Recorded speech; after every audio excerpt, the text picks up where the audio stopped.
오랜 역사를 지닌 스타워즈 은하계에는 어둡고도 깊은 우주의 여러 구석에서 발견된 무서운 괴담들이 많습니다. 블루 섀도우 바이러스, 뭉갈뭉갈, 어비신 신비오트, 시스의 라쿠울 전염병, 유령 함대 카타나 이야기, 라이즈 오브 스카이워커, 아벨로스 등등 실제로 있었던 일이라고는 믿기지 않는 사건들이 많죠. 유튜브에서는 처음 다뤄보는 괴담 이야기에 뭘 고를지 고민을 많이 했는데 역시 국룰인 좀비 이야기로 스타트를 끊어볼까 합니다. 야빈 전투 4645년 전 아직 시스가 강성하던 시기, 외곽 은하에 얼어붙어있는 오다서 파우스틴 행성에는 시스 군주 다스 드리어가 지은 시스 아카데미가 세워져 있었습니다. 시스 제국의 새로운 힘이 될 학생들을 양성할 목적으로 세워진 학교. 드리어는 지상의 건물에선 후학을 양성하고 지하의 사원에서는 여느 시스 군주가 그렇듯 영생이라는 위대한 업적을 위한 비밀을 찾고 있었습니다. 그러던 어느 날 드리어는 흑난초 혹은 무라카미 난초라 불리는 희귀식물을 이용하여 복잡한 의식을 수행한다면 불사의 영약을 만들 수 있다는 사실을 깨달았고, 이 과정을 시스 홀로크론의 기록으로 남기기 시작하는데요. 흑난초는 다스 드리어에게 분명히 영생을 가져다 주는 데는 성공했지만 드리어는 식물의 뇌를 잠식당하고 신체는 서서히 썩어가는 감염성 질병을 얻습니다. 이 병을 치료하고 온전히 영생을 살기 위해서는 의뢰용 시스 단검으로 미디클로리언 수치가 높은 아직 뛰고 있는 제다이의 심장을 먹어야 했지만 제다이 심장을 구하지 못한 드리어는 병을 치료하고 영생을 얻는 데 실패합니다. 드리어와 그의 홀로크론은 1000년이 넘게 오다서 파우스틴 행성의 지하미궁에 잠들게 됩니다. 1000년 후 공화국과 시스 제국이 냉전기에 접어든 시점에 드리어의 뒤를 이어 오다서 파우스틴의 시스 아카데미를 이끌고 있었던 다스 스케보로스 또한 영생의 방법을 찾아 사원의 도서관을 서성이고 있었습니다. 그러던 도중 스케보로스는 도서관에서 지하사원으로 이어지는 통로 하나를 발견하죠. 그 통로는 드리어의 비밀 신전으로 이어졌고 그는 그곳에서 다스 드리어가 기록해둔 시스 홀로크론을 발견합니다. 영원불멸하게 살 수 있는 비결이 담긴 홀로크론을 말이죠. 지상으로 올라온 스케보로스는 외부로는 현상금 사냥꾼들을 보내 1000년 전에 흑난초를 찾아오라는 명령을, 내부로는 힘이 약한 학생들을 납치해서 자신의 탑에 가둬놓고 드리어의 실험을 재현했습니다. 그리고 마침내 야빈 전투 3645년 전 그의 실험을 완전히 재현해낸 데에 성공합니다. 하지만 스케보로스는 질병에 감염된 감염자의 폭력성에 관해서까지는 알지 못했습니다. 완전히 방심하고 있었던 그의 앞에 그의 첫 실험체가 죽음에서 깨어나 그와 다른 학생들을 공격하기 시작했고, 한창 120명의 시스 수련생이 식사 중이던 식당에서 대량 감염이 시작됩니다. 감염은 학생들뿐 아니라 마국 간의 이동수단으로 묶여있었던 톤톤과 같은 생명체들에도 퍼졌고, 혹한의 설원 행성은 피로 물들면서 결국 버려집니다. 3000년 후 시스 세력은 마침내 제다이 기사단과 은하공화국을 무너뜨리고 제국 정부를 설립하는 데 성공합니다. 우주 정복까지는 성공했는데 반란군이 골칫덩이였던 시스 군주들. 야빈 전투 1년 전 여느 때와 다름없이 반란군을 잡느라 골치가 아팠던 베이더가 우연히 다스 드리어의 연구와 오다서 파우스틴 행성의 질병 사태에 대한 기록을 발견합니다. 전염성이 높은 이 바이러스를 어떻게 잘 써보기만 하면 반란군 소탕이 더 쉬워지지 않을까 싶었던 베이더는 제국군 생화학병기 개발부서에 이 바이러스를 한번 만들어보라고 지시했고, 이 작전을 제국 생물병기 프로젝트 I-71A, 통칭 블랙윙 프로젝트라 불렀습니다. 베이더가 지시를 내린 블랙윙 프로젝트의 실험 장소로는 임페리얼급 은하 구축함인 벡터5가 선정되었습니다. 벡터는 은하 외곽을 순찰하던 전함이었는데요.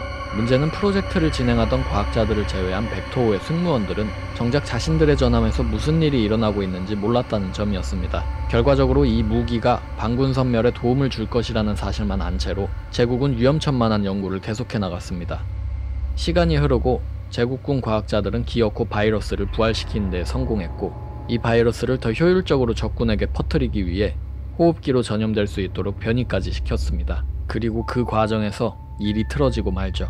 바이러스의 운반통을 옮기던 병사들이 실수로 병을 떨어뜨렸고 그 즉시 벡터5 전체에 블랙윙 바이러스가 퍼져나갔던 것이었습니다.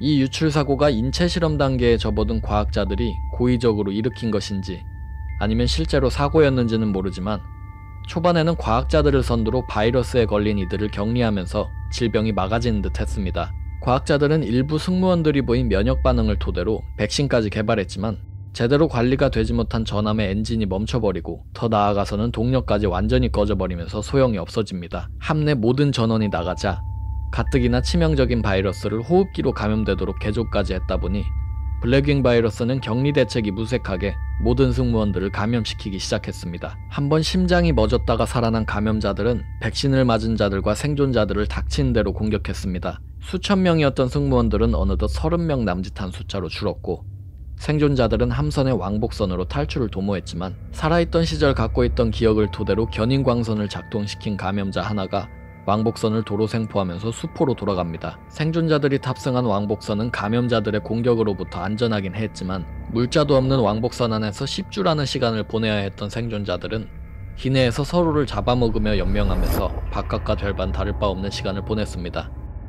10주 후 미확인지대를 표류 중이던 벡터5 앞에 제국 교도소로 이동 중이던 은하제국 죄수교정선인 퍼지오가 나타납니다. 새로운 먹이를 찾은 벡터는 왕복선을 공격했듯 견인광선으로 퍼지오를 공격했고 영문모를 공격에 당한 퍼지오는 고장난 엔진 수리를 위해 눈앞에 보이는 벡터5로 팀원들을 보냈습니다. 수리용 부품을 찾기 위해 장교 7명과 스톰트루퍼 2까지 총 9명으로 구성된 팀이 꾸려지고 그들은 고요한 유령선에 오릅니다.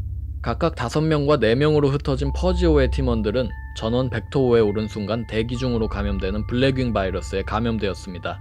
그 사실을 모른 채 5명은 퍼지로 귀환, 나머지 4은 감염자들의 습격에 사망하고 말죠. 생존자들이 가까스로 퍼지오에 귀환하자마자 감방에 갇혀 꼼짝도 못하는 500명의 죄수들이 일제히 감염 증상을 호소했고 드로이드와 일부 면역자들을 제외한 이들이 좀비로 변하기 시작합니다. 순식간에 함선을 휩쓴 전염병의 생존자는 단 6명, 퍼지오의 의무관과 죄수 4명, 그리고 퍼지오의 경비대장이었습니다. 죄수 4 중 2은 그 당시에 밀수 혐의로 붙잡힌 한솔로와 추바카였습니다. 위험인물이라 독방에 갇혀있던 것이 전염병을 피하게 해준 셈이었는데요. 멀쩡한 한과는 달리 추위는 감염 증상을 보이긴 했지만 퍼지오의 의무관이 자신의 혈청으로 만든 백신 덕분에 목숨을 구했고 이제 6명의 생존자들은 500명이 넘는 좀비들로 가득한 퍼지오에서 탈출해 안전지대로 도주해야만 합니다. 2009년과 2010년에 출판된 소설 데스트루퍼와 그 프리퀄인 레드 하비스트는 스타워즈 프랜차이즈에서 보기 드문 수위 높은 공포소설입니다. 다소 뜬금없어 보일 수도 있는 정통 좀비물이 불로불사를 원하는 시스 설정과 연결되면서 의외로 위화감이 없는 스토리라인까지 갖게 되었죠.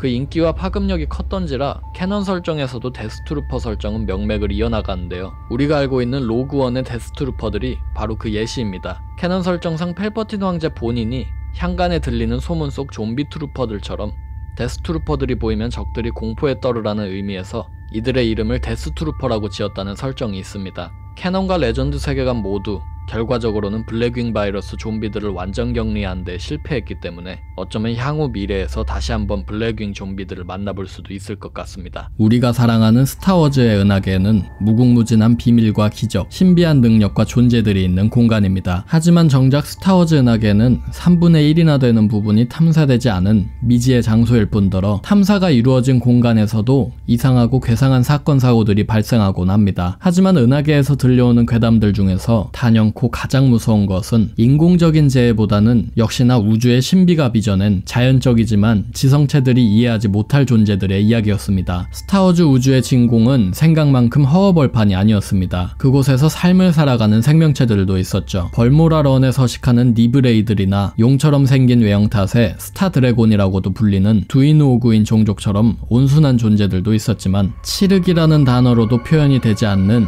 우주 그 자체를 서식지로 삼아 살아가는 존재들에게 이성이나 감정은 사실 사치였습니다. 소행성지대에는 스타디스트로이어까지도 한 입에 삼킬 수 있을 정도로 거대한 흉포한 우주달팽이 엑소고스들이 살았으며 우주고래인 퍼길들은 스타워즈 은하계 사람들에게 초공간 도약의 힌트를 마련해 주었지만 초공간 도약을 하는 우주선과 충돌하여 수많은 인명사고들을 내기도 했습니다. 마이녹이나 그랄록 같은 생명체들은 우주선이 내뿜는 에너지에 이끌려 우주선을 갉아먹고 손상시키기도 했죠. 캐셀 인근의 우주 소용돌이 근처에는 수마 버미노스라 불리는 몸 길이만 7,000m가 넘는 마수가 사는 한다는 이야기도 있었습니다. 그러나 정작 은하계를 여행하는 탐험가들이 두려워하는 존재들은 따로 있었습니다. 어느 날부터 우주로 여행을 떠난 지인들이 전과는 다른 성격을 지니게 되었다거나 아니면 호련히 종적을 감추는 등 영문 모를 일들이 스타워즈 은하계의 우주에서는 종종 일어나곤 했습니다. 대부분은 실종사고나 단순 실수로 처리되긴 하지만 우주여행을 아주 오랫동안 한 베테랑 탐험가들은 이것이 피해자들이 미쳐서 혹은 제정신으로 저지른 일이 아니라고 말합니다. 그들은 우주의 칠흑 속에 똑같이 어두운 색의 몸을 숨기고 은둔 중인 존재들이 있다고 말하면서 그 존재들을 일컬어 스타위어드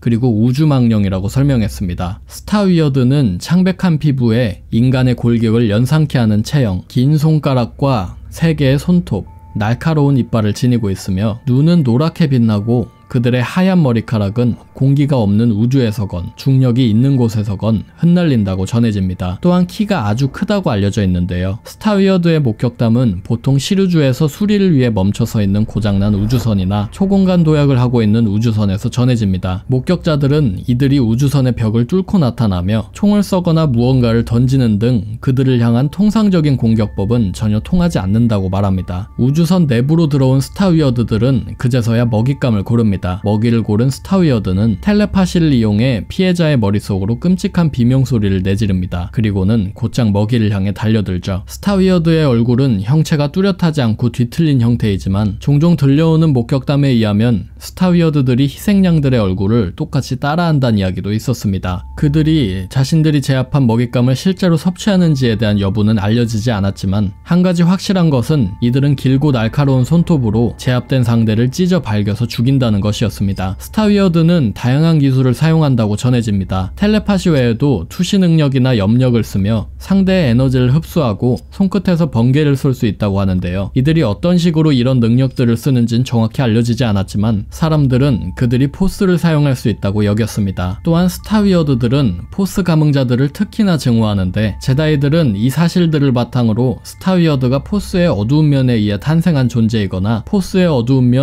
그 자체일 것이라고 추측하곤 합니다. 야빈 전투 3600년 전즈음에 벌어진 은하 대전기 당시에는 스타위어드 여왕이라는 존재가 제다이 기사단의 멤버들을 공격하려 했다가 패배했다는 기록도 존재하는데 사람들은 이 스타위어드 여왕이 스타위어드들의 지도자일 것이라고 추측했습니다. 스타위어드와 비슷한 존재로 우주망령이라는 존재들도 있었습니다. 이들은 형체도 특징도 알려진 바가 없이 그저 포스를 써서 지성체에 빙의한다는 사실만이 알려져 있는데요. 기생충 같은 이들 우주망령들은 포스의 사후세계에 서식하는 악령들로 육신은 없이 그저 생각만이 존재할 뿐입니다. 포스에 기반한 기이한 텔레파시 능력으로 숙주에 기생한 우주망령은 점차 숙주의 뇌를 잠식해 나가기 시작하죠. 우주망령을 죽이지 못하는 건 아니었습니다. 다만 그 대가가 아주 가혹할 뿐이었죠. 우주망령은 생각 혹은 정신의 형태로 존재하기 때문에 망령에 들린 숙주를 죽이면 망령도 함께 사라졌습니다. 다만 이런 약점을 누구보다도 망령 본인들이 더 잘 알기 때문에 우주망령은 숙주가 위험해졌다고 판단되면 또 다른 숙주를 찾아 기생하는 식으로 목숨을 연명했습니다. 다만 이 방법은 우주망령에게도 힘든 과정이었는데 기존 숙주에서 빠져나온 데에도 그리고 새로운 숙주의 정신력을 무너뜨리는 데에도 오랜 시간이 걸리기 때문이었습니다. 망령이 빙의를 하거나 자력으로 빙의를 해제하는 동안은 공격에 굉장히 취약하기 때문에 그들 스스로도 이를 인지하고 대부분의 시간 동안은 포스의 사후세계에 몸을 숨기고 있습니다. 약점이 없는 것은 아니지만 우주망령들은 상대하기가 굉장히 까다로운 적들이었습니다. 망령들의 정신계 능력은 제다이를 비롯한 포스 능력자들의 그것보다 훨씬 강했기 때문이었습니다. 포스 능력자들이 마찬가지로 포스를 써서 정신을 강화한다 한들 망령에 빙의되는 것은 시간 문제였습니다. 망령에게 정신 그리고 텔레파시 능력은 그들의 존재 그 자체였기 때문이었습니다. 때문에 그들은 절대로 능력을 전부 소진하거나 지치는 법이 없으며 숙주가 포스를 쓰며 알아서 지쳐갈 동안 느긋하게 대상을 지켜보고 있을 뿐입니다. 망령들은 여유롭게 자신들의 몸을 방어하려는 먹잇감들을 지켜보고 또 가지고 놉니다. 상대의 정신이 약해지면 우주망령들은 대상의 인지 능력을 조작하여 무엇이 진짜이고 무엇이 가짜인지 구분하지도 못하게 만듭니다. 인지 능력을 점거한 이후에는 운동신경을 통제하며 정신과 육신을 모두 조종하는 망령은 최종적으로 대상에 기생하는 데 성공합니다. 오늘도 스타워즈 은하계의 모험가들은 미확인지대나 야생우주를 탐험하며 새로운 항로를 찾아 나섭니다. 하지만 그 과정에서 갑자기 우주선이 멈추거나 돌연 아무도 없는 우주선 내에 비명소리가 울려 퍼진다면 조심하는 것이 좋겠죠. 이 어두운 은하계에는 스타위어드와 우주망령 같은 존재도 있지만 그보다 더 끔찍한 존재도 있으니까 말입니다. 스타워즈 애니메이션인 클론전쟁 시리즈 중에는 모르티스 행성에 사는 막강한 포스 신들의 이야기가 등장합니다. 포스 윌더, 포스의 신, 더 원, 셀레스티얼, 모르티스 신 등 다양한 이름으로 불리는 이들. 아들은 어둠,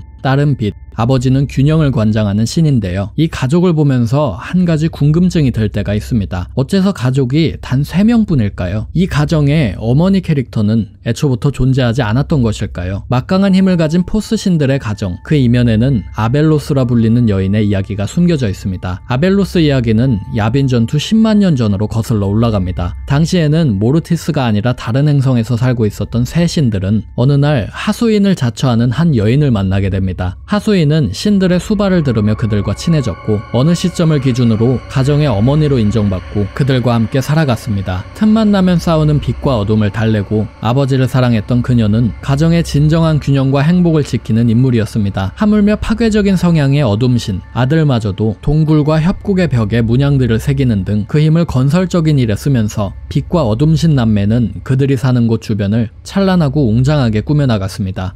하지만 필멸자가 아무리 애쓴다 한들 타고난 태생을 바꿀 순 없었습니다. 그녀는 신들과는 다르게 나이를 먹고 쇠약해지기 시작했죠. 노인이 된 어머니는 더 이상 빛과 어둠의 싸움을 말릴 수 없었고 자신이 쓸모없어졌다고 여긴 신들이 자신을 내칠까봐 두려워하기 시작했습니다. 어머니는 다시 쓸모가 있어지기 위해 신들의 금기를 깨기로 결정했습니다. 아버지가 자식들의 싸움을 말리는 동안 아벨로스는 행성에 있던 포스의 어두운 면의 정수가 담긴 힘의 샘 물을 한 모금 마시고 포스의 밝은 면의 정수가 담긴 지식의 호수에서 목욕을 했습니다. 두 장소는 각각 어둠 신인 아들과 빛의 신인 딸의 힘의 원천인 곳이었죠. 어머니가 저지른 만행을 뒤늦게 발견한 아버지는 이미 손을 쓰기엔 너무 늦었음을 깨달았습니다. 인간이 노쇠해가는 것이 자연스러운 순환인 것처럼 한낱 필멸자가 신들의 힘의 원천을 견딘다는 건 당연히 불가능한 것이었죠. 두 원천의 힘을 모두 받아들인 어머니는 막강한 힘 하나만큼은 얻을 수 있었지만 그 과정에서 육신과 정신 모두가 뒤틀리고 깨져버렸습니다.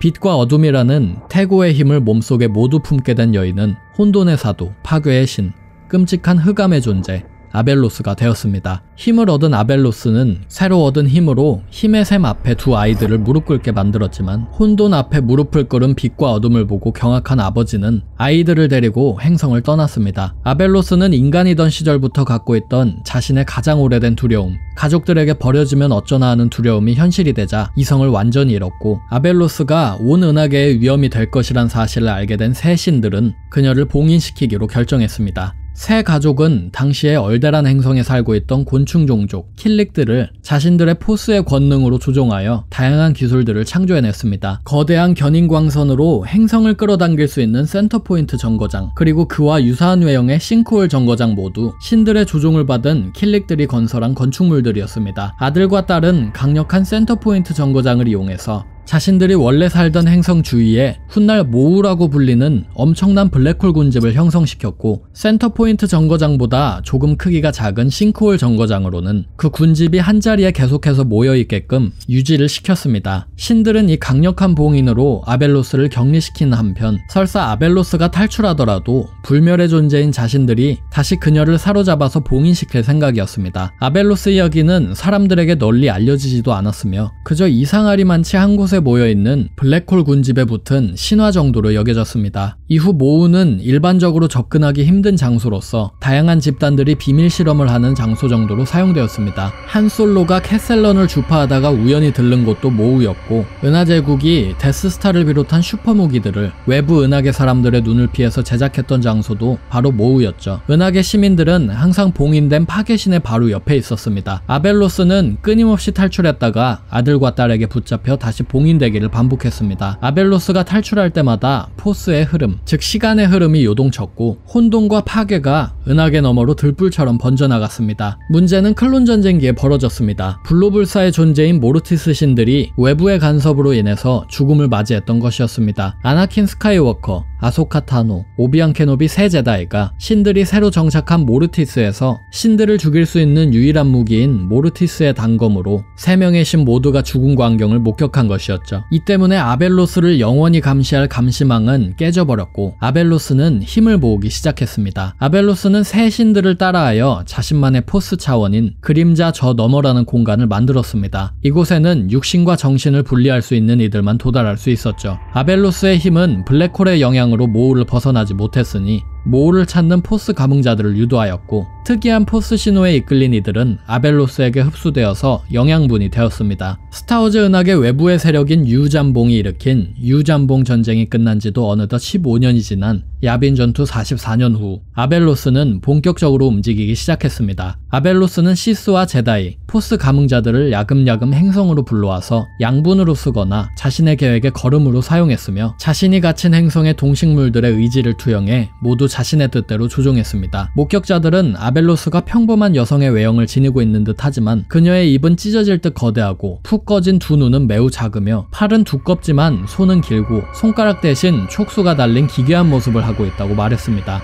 아벨로스는 당시 은하계에 다시 돌아와 있었던 시스 세력을 자신의 힘으로 농락하고 조종하여 루크 스카이워커가 건설한 신 제다이 기사단과 마찰을 빚도록 만들었습니다. 아벨로스의 존재를 눈치챈 루크 스카이워커는 모우를 방문한 포스 감흥자들이 겪고 있는 일종의 정신이상 증세가 그녀와 연관이 있을 것이라 추측했고 나날이 생명에너지를 흡수해 강력해지는 아벨로스를 막아야 함을 깨달았습니다. 루크는 또한 고대의 싱크홀 정거장이 혹여 저 미지의 존재를 감금하고 있었던 것은 아닐까 하는 막연한 두려움에 몸서리를 쳤죠. 센터포인트 정거장은 진작에 파괴되었고 싱크홀 정거장 또한 오랜 세월이 흘러서 점차 고장나고 있었던 상황이었기에 만일 정거장이 실제로 그런 용도로 개발된 것이라면 머지않아 큰 사고가 벌어질 것이 뻔했습니다. 루크와 제다이의 우려대로 얼마 지나지 않아 싱크홀 정거장이 파괴되었고 정거장에 머물고 있던 아벨로스의 영향을 받은 마인드워커라 불리는 추종자들이 전원 사망하는 일이 일어납니다. 고대부터 잠들어 있던 포스의 혼돈의 신이 깨어나는 초유의 사태에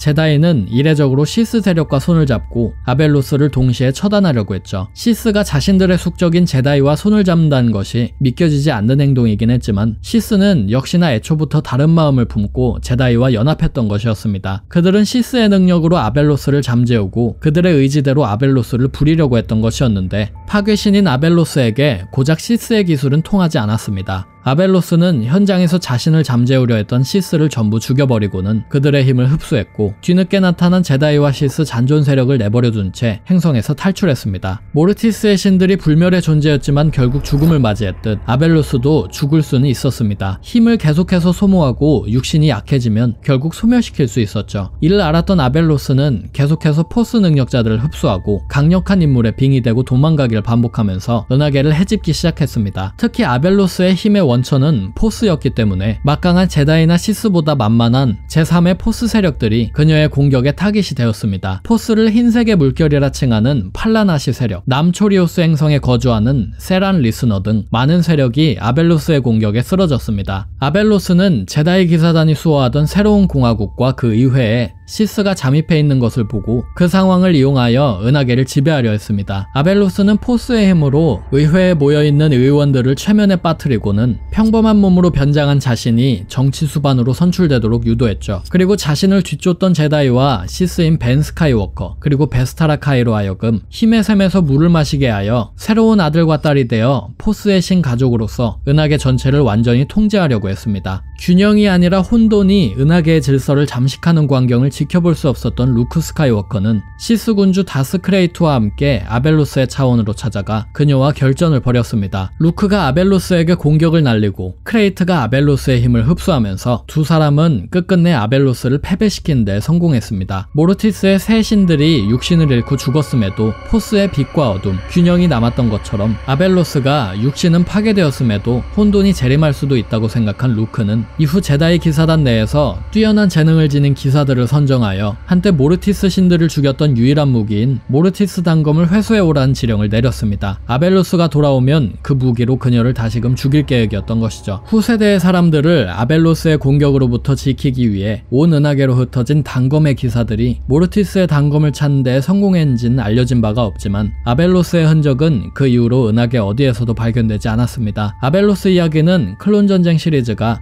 신적 존재인 모르티스 신들의 이야기를 하던 2009년에서 2012년도에 출판된 페이트 오브 더 제다이 9부작 소설 시리즈에 등장한 내용입니다. 워낙 그 내용이 방대해서 줄여서 간단하게 소개드려봤는데, 제다이와 시스의 연합, 그리고 그들의 적인 아벨로스의 끝없는 계략에 대해서 더 자세히 알고 싶으신 분들은 직접 한번 읽어보시는 것을 추천드립니다. What's the matter, Till? Don't tell me a hotshot pilot like you is afraid of the Dryden Triangle. 전쟁의 참혹함 앞에서 최악의 전투라는 말은 의미가 없지만, 스타워즈의 해전사에서 가장 끔찍한 전투 중 하나가 벌어진 장소가 하나 있습니다. 그 장소의 이름은 드라이튼 성운, 후일 우주 여행자들 사이에서 드라이튼 삼각지라 불리는 절대로 발도 들여선 안 될 공간이었습니다.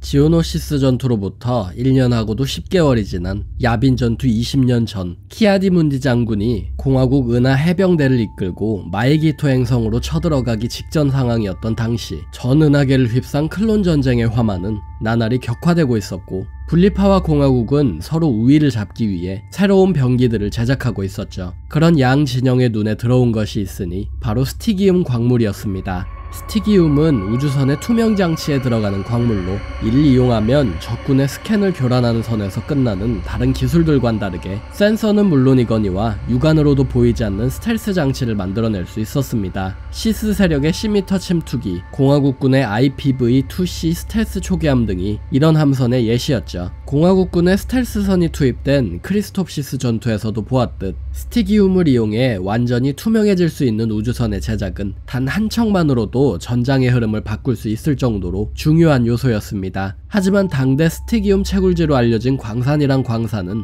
전쟁으로 인해 모두 말라버린 후였습니다. 유일하게 그나마 뭔가가 남아있을 것이라 추정되는 곳은 결국 외곽은하 북단 끝자락에 위치한 드라이튼 성운의 아텐2 행성 광산이 마지막이었죠. 하지만 이곳 또한 사실상 이미 채굴이 완료되어 텅 빈 것이나 다름이 없었습니다.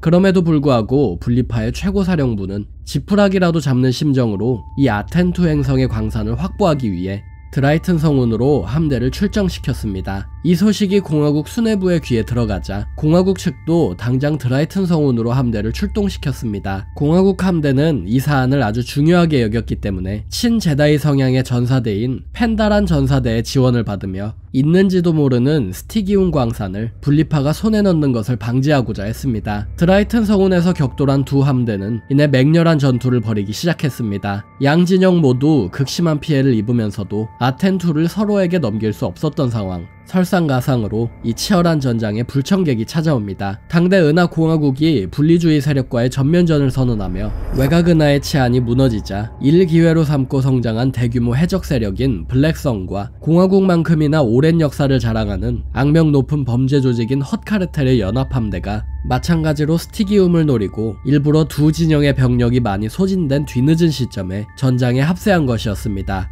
치열하게 싸우고 있던 분리파와 공화국의 잔존함대는 느닷없이 나타난 이 해적 함대까지 신경 써야 하는 상황. 세 개 함대의 전투는 이후 무려 한 달이나 더 지속되었지만 이 전투의 승자는 존재하지 않았습니다. 혈전이 지속되던 어느 날 갑자기 세 개 함대 병력 전체가 문자 그대로 사라져버렸기 때문이었습니다. 이날 드라이튼 성운에서 무슨 일이 일어났는지는 밝혀진 바가 전혀 없었습니다. 각 진영의 사령부에서 귀중한 자원을 노리고 투입한 상당한 규모의 함대들은 단 하나의 흔적도 없이 모두 사라져버렸습니다.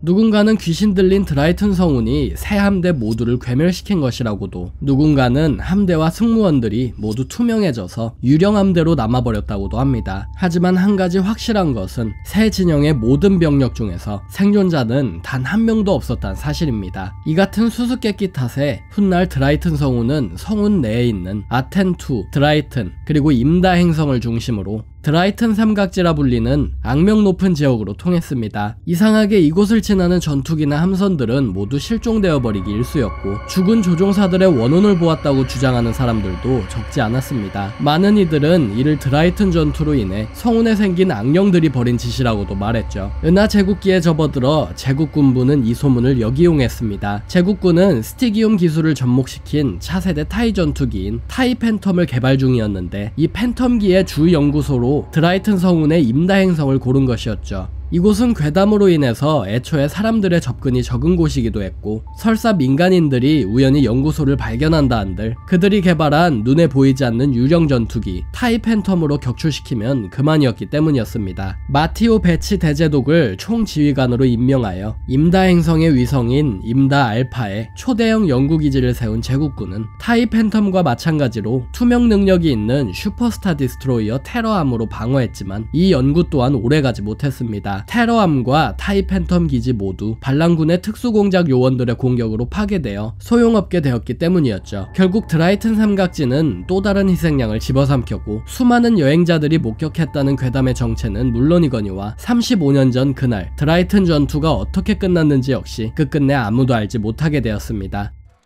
우주항해의 여명기부터 수억 광년 칠흑의 바다를 누비는 일은 언제나 목숨을 담보로 걸어야 하는 도박이었습니다. 소행성과 블랙홀, 중력우물, 우주 방사능이나 괴생명체 등 은하계를 탐사하는 모험가들은 언제나 최악의 상황을 상정하고 항해를 나서야만 했습니다. 이는 초공간을 이용한 하이퍼스페이스 항행이 본격적으로 이루어진 뒤에도 마찬가지였습니다. 안전항로 개척을 위해 수많은 탐사자들이 목숨을 내던졌지만 무심한 우주의 변화무쌍한 자연환경 그렇게 힘겹게 개척된 항로도 눈 깜짝할 새 없애버리곤 했습니다. 자연스럽게 그 과정에서 우주의 심연에는 수많은 우주선들의 잔해와 반쯤 얼어붙은 승무원들의 시신이 둥둥 떠다니기 시작했는데, 그 중에는 이를 둘러싼 이상한 소문들도 돌기 시작했습니다. 분명 조난 신호를 받은 지 수십 년이 지났는데 멀쩡한 채로 우주를 유랑하는 우주선이 목격된다던가, 방금 전까지 있었던 우주선이 눈앞에서 사라지는 등 소위 유령선들의 목격담들이 은하계 각지에서 들려온 것이었죠. 은하계 우주 모험사에서 가장 오래된 유령선 전설은 페르몬디리 익스플로러함과 퀸 오브 란룬함에 관한 것이었습니다. 페르몬디리 익스플로러함은 고대의 제다이 탐사정으로 실종 당시 112명의 승무원들이 우주선에 타고 있었습니다. 익스플로러는 새로 발견되었다고 보고된 행성계를 탐사하기 위해서 임무를 떠난 이래 통신이 두절되었는데요. 익스플로러함을 찾기 위해 여러 차례 대규모 수색팀이 꾸려져 수색작전이 펼쳐졌지만 드넓은 우주에서 익스플로러함을 찾아내는 건 불가능했습니다. 결국 페르몬디리 익스플로러에 대한 이야기는 우주인들 사이에 전설이 되었죠. 퀸 오브 란룬함은 야빈 전투 25,000년 전에 폭군 심황제의 금은보화를 가득 싣고 있었다고 전해지는 보물선이었습니다. 당대 은하계에서 가장 거대한 함선이었던 란룬함은 심황제가 역사적인 제3차 본토 전투에서 헛종족에게 패배하자 제국 우주선 중 유일하게 살아남은 우주선으로서 행성 델랄트로 후퇴해 그의 보물들을 숨기려 했다고 전해지는데요. 그 이후로 우주선과 우주선이 싣고 있다던 수천 행성계의 진귀한 보물들의 행방은 묘연해졌습니다. 우주인들 사이에서 수천 년 넘게 회자된 고르고로함은 유령선이면서 그와 동시에 살아있는 우주선이기도 했습니다. 총전장이 10km인 계란 모양의 초대형 고르고로함은 외피가 생체 금속으로 만들어져 있으며 인공두뇌를 탑재해 자체적으로 사고하고 움직였습니다. 고르고로는 전파방해와 비슷한 기술로 주위에 있는 우주선들을 마비시키고는 견인광선 같은 기술로 우주선을 붙잡아 소화시켰습니다. 잡아먹힌 지 얼마 되지 않은 우주선들은 고르고로의 외피에 그 형태가 오랫동안 남아있어 우주인들 사이에서 공포심을 자아낸다고 전해지죠. 고르고로에 잡아먹힌 우주선 선원들은 하는 수 없이 고르고로의 내부에서 메카텍이라는 이름의 사회를 꾸려 죽을 때까지 살아가야만 했습니다. 구공화국기 시스군주 다스니일러스의 기함인 센츄리온급 순양전함 라바저함 또한 일종의 유령선이었습니다. 라바저함은 말라코어5 전투에서 영웅 레반이 가동한 중력 그림자 발생기의 영향으로 격파된 공화국군 우주선이었지만 시스군주 다스니일러스가 포스를 써서 함선의 파편들과 잔해들을 한데 끌어모아 우주선의 형태를 유지하게끔 재조립한 함선이었습니다. 뿐만 아니라 니일러스는 본래 라바저함에 타고 있었던 승무원들의 시신을 포스로 통제하여 함선을 영원히 작동하도록 조종했습니다. 이 때문에 함체 곳곳에 난 크고 작은 피해들 때문에 공학적으로 항행이 불가능했던 라바저함은 니일러스의 기함으로 정상 가동했습니다. 시스군주 한 사람의 의지와 힘을 동력 삼아 움직이는 이 유령선의 존재는 제1차 제다이 대숙청과 더불어 구공화국기 수많은 행성계에 괴담처럼 전해졌습니다.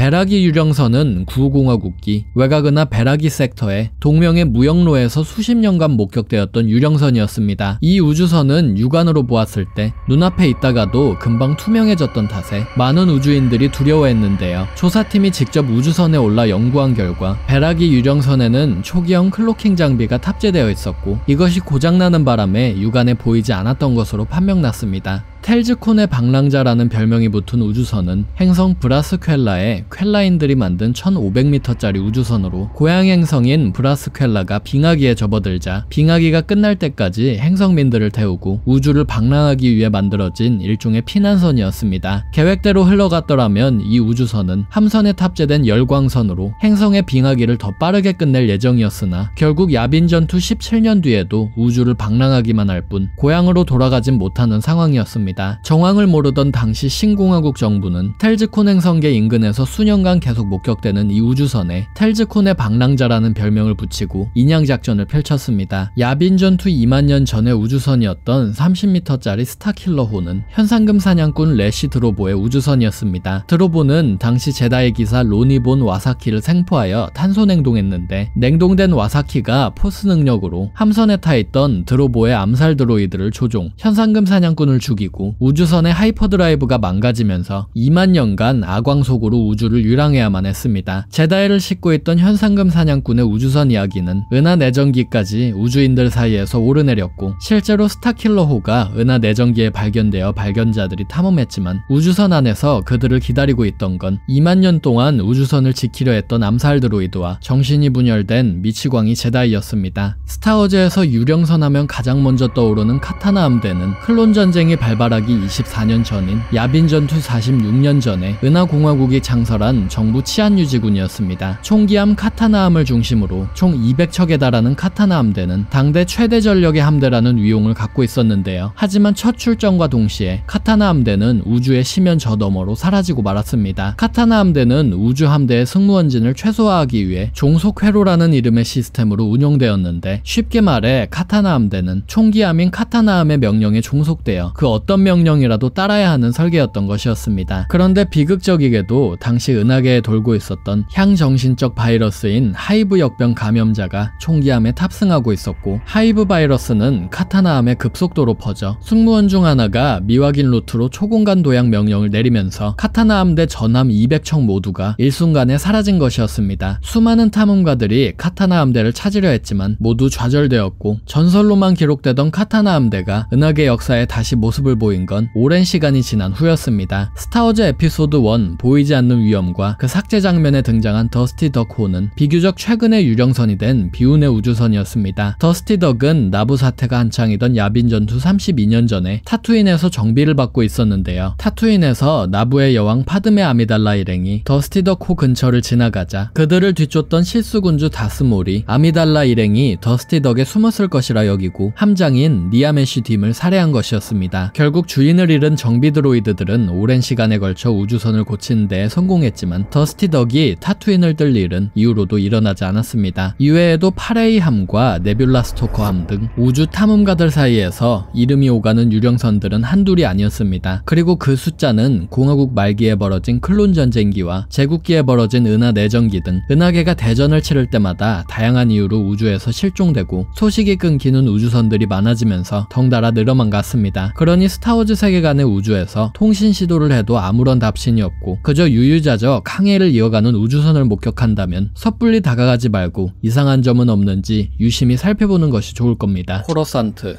공식적으로 합계된 행성민 숫자만 1조 명이 넘고 미립국자나 추산되지 않은 이들을 포함하면 훨씬 숫자가 많을 것으로 추정되는 이 도시 행성은 수만 년간 스타워즈 은하계 정부의 수도의 역할을 한 행성이자 인간 종족의 조상인 젤 종족 그리고 만달로어인의 조상인 타웅족의 발상지입니다. 행성 전체가 도시로 덮여있고 자연물이라고는 이제 꼭대기만 간신히 보이는 코러산트의 최고봉과 조경을 위해 만들어진 인공바다가 전부죠. 코러산트는 총 5127층으로 구성되어 있는데 행성의 본래 지표인 레벨 0를 제외하고 가장 낮은 층이 1층, 가장 높은 층은 건물들이 상공 6000m의 높이까지 솟은 5127층입니다. 은하계 시민들은 부와 권력의 심장부인 코러산트를 선망의 눈길로 바라보지만 사실 그 번쩍거리는 외형은 코러산트의 꼭대기층, 그 그러니까 행성을 봤을 때 가장 먼저 보이는 층을 보고 드는 생각일 뿐 그 아래 5천여 개의 층은 고려하지 않은 결과입니다. 쉬브 펠퍼티는 코러산트를 두고 이 행성에서 가장 값진 자원은 다름 아닌 하늘이라며 아래로 내려갈수록 태양은 소문에서나 들리는 존재라고 말할 정도로 코러산트 지하층의 여건은 끔찍했습니다. 행성의 자연환경은 일찌감치 도시화로 인해 사라졌기에 코러산트의 모든 자정 시스템은 인공설비들에 맞춰야 했고 1조 명의 시민들이 살아가며 만드는 시간당 수조 톤에 달하는 산업 폐기물들이나 오수는 물론이고 수많은 종족들이 뒤섞인 도시에서 치안 문제나 인종 문제, 마약 문제 등 심각한 문제는 한둘이 아니었습니다. 이런 문제들은 아래층으로 내려갈수록 심각해져서 제국기에는 코러산트의 지하도시를 총괄하는 공무원직도 따로 존재할 정도로 처리할 문제가 많았습니다. 코러산트에서는 특히나 환경오염 문제가 심각했는데 위험한 폐기물들은 우주로 던져버리거나 코러산트의 달에 보관한다 하지만 그 수준은 이미 인간이 어떻게 할 정도를 넘어섰고 그 결과 코러산트의 지하도시에는 인간 문명이 쌓아올린 이 아름답고도 끔찍한 도시의 부산물들이 태어났습니다. 때문에 코러산트 지하도시의 시민들 사이에서는 수많은 기형적인 괴물체들에 대한 목격담이 많이 돌았습니다. 그 중에는 다이아노가처럼 뻔한 생명체들도 있었습니다. 더러운 물에 사는 다이아노가들은 코러산트 지하의 성가신 존재들로 암수가 하나인 자웅동체 짐승이기에 한 개체만으로도 엄청나게 번식할 수 있었고 하수도를 타고 빠르게 퍼질 수도 있었습니다. 배고픈 다이아노가들은 코러산트 지하의 노숙자들을 잡아먹기도 했는데 코러산트의 데스리니 구역 오염 사태 당시 병균에 감염된 다이아노가들이 25명가량의 시민들을 공격한 사건도 있었습니다. 외래종 맹수들이 코러산트의 환경에 적응한 경우도 위험했습니다. 육식 유인원인 비어목이나 톰리 그랑크, 아누바같이 코러산트의 귀족이나 재벌들이 구입했다가 지하로 탈출한 뒤에 번식을 거듭한 짐승들도 시민들을 위협했습니다. 하지만 이 어두운 도시에서 가장 위험한 동물들은 외래종도 다이아노가처럼 자연 그대로의 모습을 간직한 짐승들도 아니었습니다. 코러산트가 내뿜는 유독물질들에 중독되고 오랜 시간 동안 이에 적응하여 변이가 일어난 짐승들이 훨씬 더 많았죠. 트로글로다이트라고도 불리는 크톤들은 코러산트 지하에 사는 인간형 돌연변이들입니다. 이들의 조상은 범죄를 저지른 대가로 지상에서 쫓겨난 인간들로 수천 년간 코러산트 지하의 어둠 속에서 살다가 괴물 같은 모습으로 진화했습니다. 이들은 전기그물 등 어느 정도 기술을 사용하긴 했지만 살아있는 고깃덩이를 탐하고 썩어가는 시신을 연상케 하는 외형 탓에 수많은 괴담의 주인공이 되었습니다. 연구진들은 크톤들이 타리스 행성 지하도시의 락구울이나 코러산트에 사는 코리더 구울과 연관성이 있을 수 있다고 결론 내렸습니다. 앞서 언급한 코리더 구울은 돌연변이의 객과 괴물로 눈이 없는 대신 소리를 듣고 먹이를 사냥하는 존재들입니다. 지하도시대의 안전지대를 탐색하는 도중에 구울을 발견한 신공화국 정보국은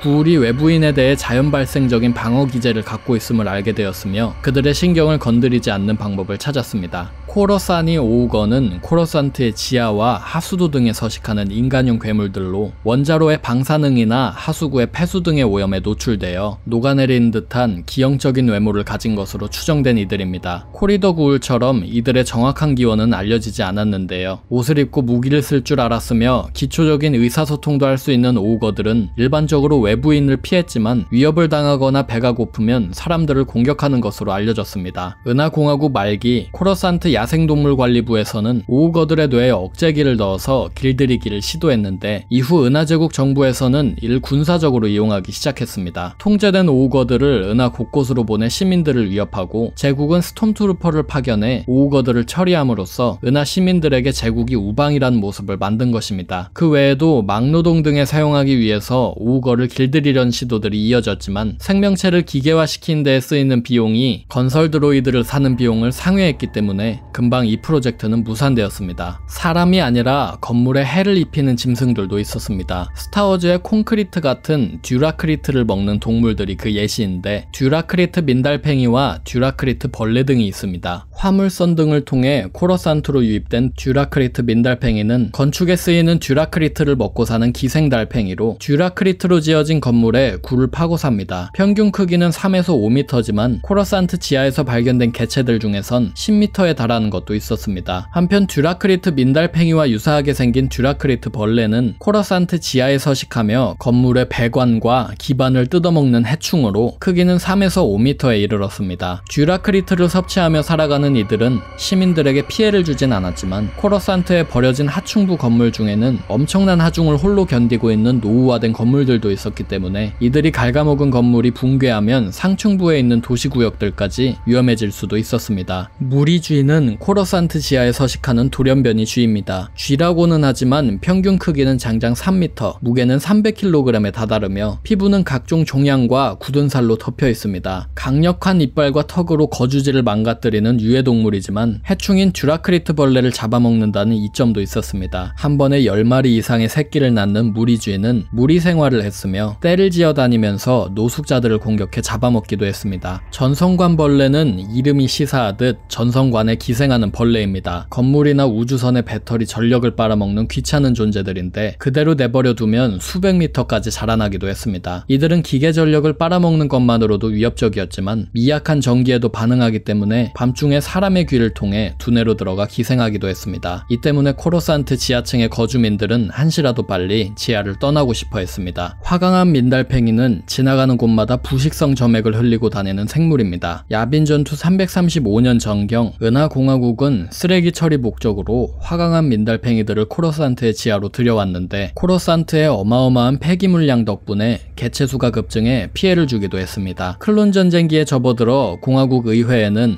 의회 건물 보존위원회라는 단체가 설립되어 이들을 퇴치하는 등의 활동을 펼쳤습니다. 코러산트 행성에서 인간이 살 수 있는 가장 아래층은 5층이라고 알려져 있습니다. 고로 이 5층 아래에 방대한 도시층에서 어떤 괴물들이 또 발견될지 그들이 행성에 어떤 피해를 줄지는 아직 더 활발한 수색 활동이 없다면 영원히 알려지지 않을 겁니다. 그래도 다행인 점은 타리스 행성의 경우처럼 감염이나 전염성 질병을 지닌 동물은 코러산트의 지하에서 발견되지 않았다는 점입니다. 만일 그랬더라면 코러산트의 1조 시민들은 진작에 인간이 아닌 다른 생명체로 바뀌었을 테니 말입니다. Attention Republic citizens. The Health and Safety Council has updated its recommendations for dealing with extreme cases of rat ghoul plague. Anyone who has suffered a full-body genetic mutation from rat ghoul plague is now considered a high-risk threat to anyone nearby.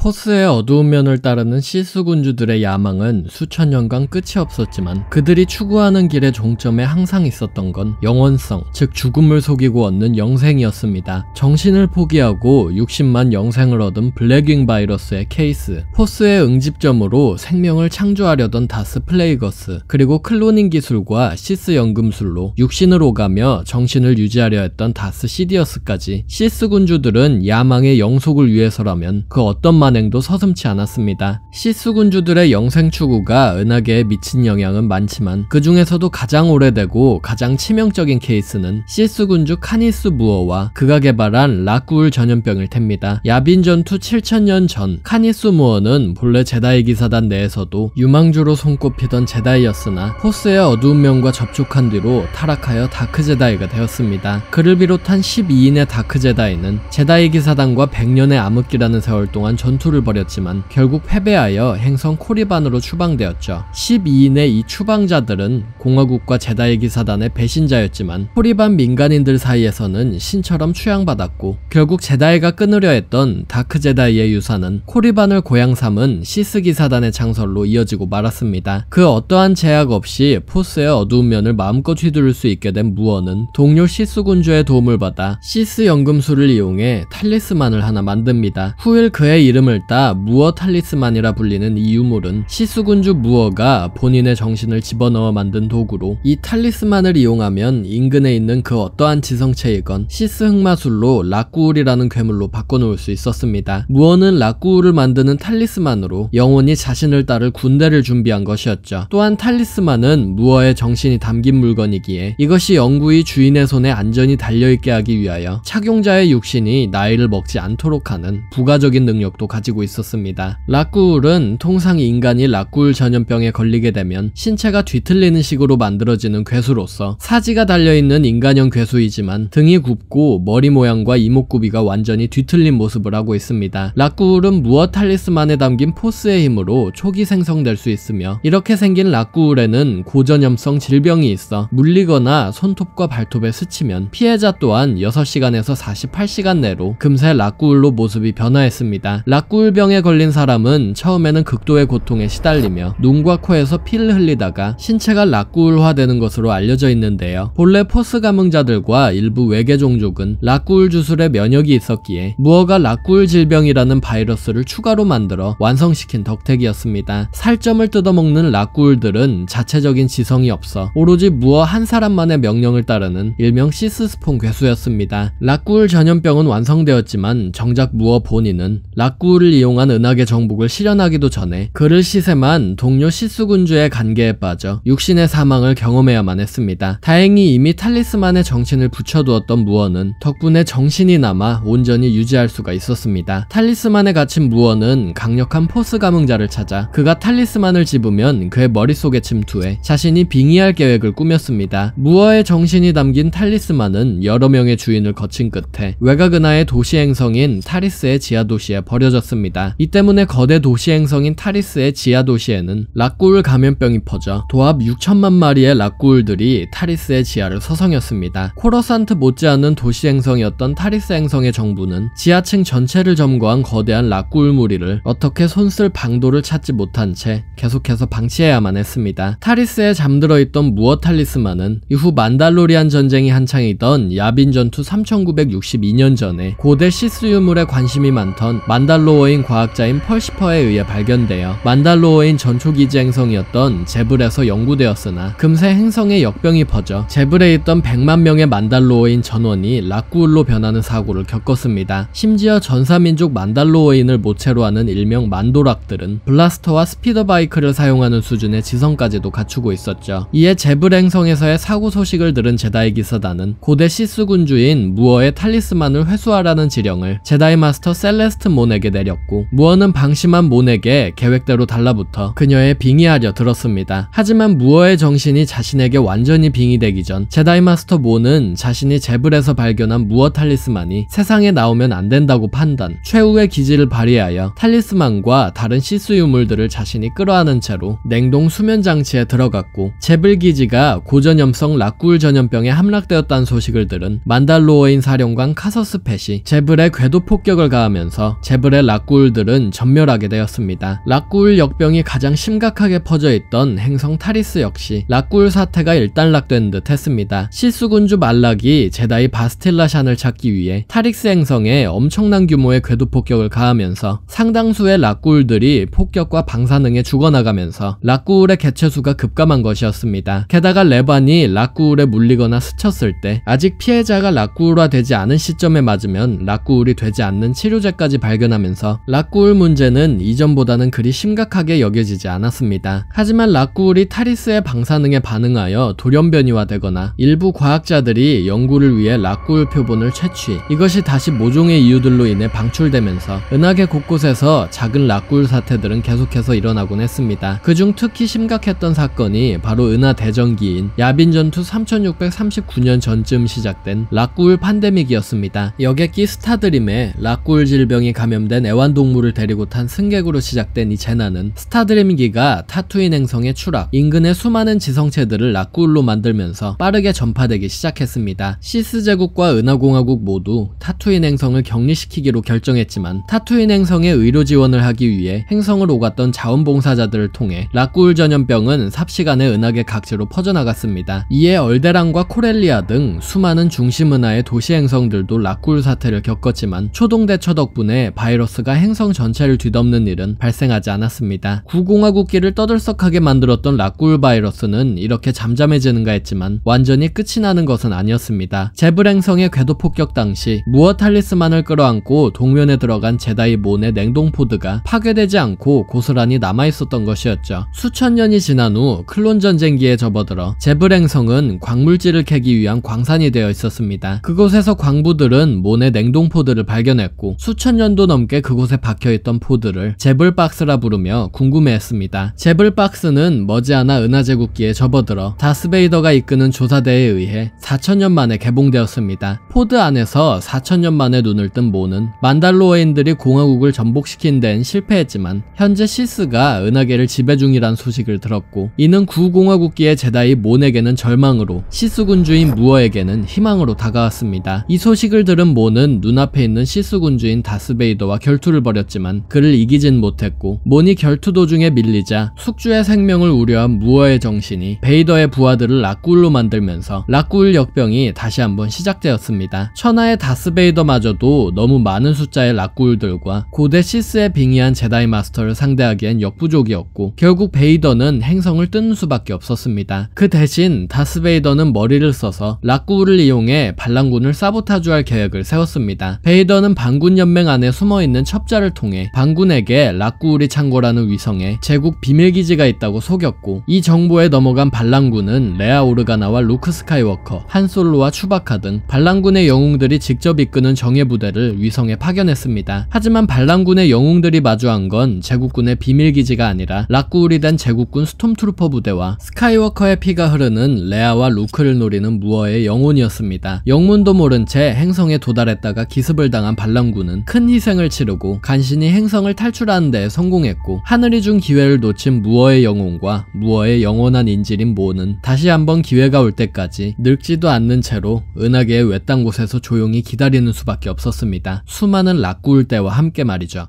야빈 전투 65년 전 우주를 유랑하던 핏빛 우주선의 내부에서 아주 잔혹한 일가족 사망 사건이 일어났습니다. 현장에서 발견된 가장 코신가의 시신은 두개골이 완전히 으스러진 상태였으며, 코신가의 아내와 4명의 어린 자식들 모두 싸늘한 주검으로 발견되었습니다. 사고의 유일한 생존자는 코신가의 장남이었습니다. 어딘가 후련한 표정을 짓던 그는 사고의 유력한 용의자였지만, 코신가 일가의 사망 사건은 증거 부족으로 조사도 거치지 못하고 결국 살인사건이 아닌 비극적인 사고로 마무리 지어졌습니다. 어딘가 꺼림칙한 구석이 있긴 하지만 결국 한 가족의 비극 정도로밖에 보이지 않는 이 사고는 뜻밖에도 스타워즈 은하계의 역사를 송두리째 바꿔버린 중요한 사건이었습니다.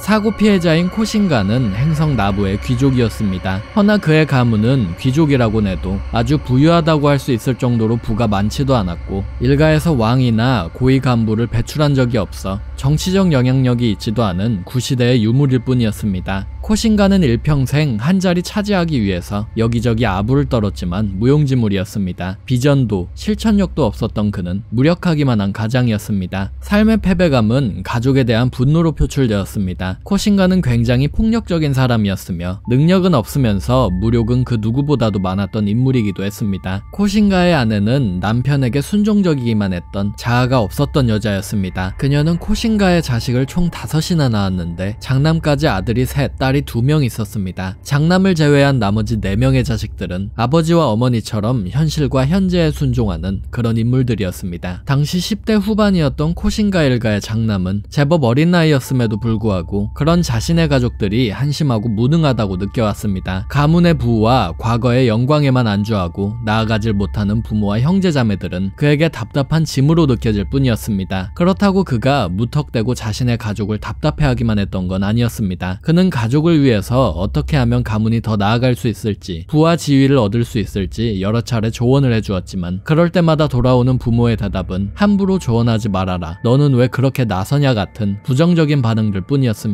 한치 앞의 현실도 직시하지 못하면서 나부의 왕좌라는 가지지도 못할 자리를 넘보는 그의 아버지 코신가를 아들은 죽여버리고 싶을 정도로 혐오했습니다. 결국 코신가의 장남은 자신이 그토록 혐오하는 부모와의 연을 끊기 위해 그들이 붙여준 이름을 부정한 채 가문명만을 자신의 호칭으로 부르라고 선언했습니다. 그에게 부모는 필요하지 않은 존재들이었지만 이미 나부 행성에서 어느 정도 인지도는 있었던 가문명만큼은 도움이 될 만한 것이었기 때문이었죠. 이름을 버린 코신가 일가의 장남은 자신이 하고 싶은 것들을 자기 맘대로 하기 시작했습니다. 그는 수준 높은 고등교육기관에서 교육을 받았지만 잦은 말썽으로 퇴학당했고 범죄를 저질러 유치장에 갇힌 것도 한두 번이 아니었습니다. 그럴 때마다 코신가는 싸늘한 표정으로 가문의 이름에 먹칠하는 것만은 맞고자 돈으로 장남을 유치장에서 꺼내고 사라졌습니다. 돈으로 뭐든지 해결할 수 있다는 코신가의 이런 태도는 장남의 행동거지에 큰 영향을 끼쳤습니다. 이 행성에서, 더 나아가 이 은하계에서 돈으로 해결되지 않는 건 없다는 사실이 그의 사상의 기저에 깔리게 되었습니다. 코신가와 그의 장남이 가진 단 하나의 공통점은 두 사람 모두 스피더 레이싱을 좋아했던 사실이었습니다. 장남이 유일하게 받은 코신가의 선물이 바로 고급 레이싱 스피더였죠. 그는 이 스피더를 타고 행성 곳곳을 질주하며 여가 시간을 즐겼습니다. 그런데 그러던 어느 날 스피더를 타던 코신가의 장남이 시내에서 보행자 둘을 스피더로 쳐서 죽이는 일이 벌어졌습니다. 장남은 이번만큼은 법에 따라 중형에 처할 것이라 두려워했지만 코신가는 여느 때처럼 돈으로 장남을 구해주었고 그는 사람의 목숨도 돈 앞에선 무용지물이라는 사실을 깨닫게 되었습니다. 추돌사고 이후로 장남은 조용히 대학에 진학해 정치학 커리큘럼을 공부하기 시작했습니다. 그는 자신의 고향인 나부 행성을 더 발전시키기 위해서라면 뭐든지 하고자 했고 나부의 평의회원에서부터 공화국 의원의 보좌관까지 로비와 부정부패, 사기를 일삼으며 자신의 입맛대로 주무르기 시작했습니다.